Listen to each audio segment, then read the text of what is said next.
এখনও পর্যন্ত পার্থ চট্টোপাধ্যায়ই ব্যতিক্রম। জেলবন্দি পার্থের পাশে কখনও মমতা বন্দ্যোপাধ্যায় সেই অর্থে দাঁড়াননি। তা বাদ দিয়ে সম্প্রতি বিভিন্ন দুর্নীতিতে বিভিন্ন তৃণমূলের প্রায় সব বড় নেতার পাশেই মুখ্যমন্ত্রী তথা তৃণমূল নেত্রী দাঁড়িয়েছেন, প্রকাশ্যেই পাশে থাকার বার্তা দিয়েছেন।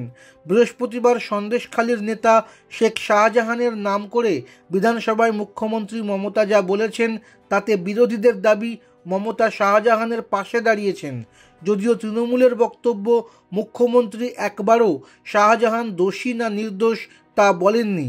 তিনি ইডির রণকৌশল নিয়ে বলতে গিয়ে শাহজাহানের নাম করেছিলেন মাত্র। তবে শাসক শিবিরের ওই বক্তব্যের প্রেক্ষিতে অনেকের বক্তব্য, মমতা যেমন বলেননি শাহজাহান খুব ভালো ছেলে, তেমনি এও বলেননি যে শাহজাহান অন্যায় করেছেন, তাকে গ্রেফতার করা উচিত।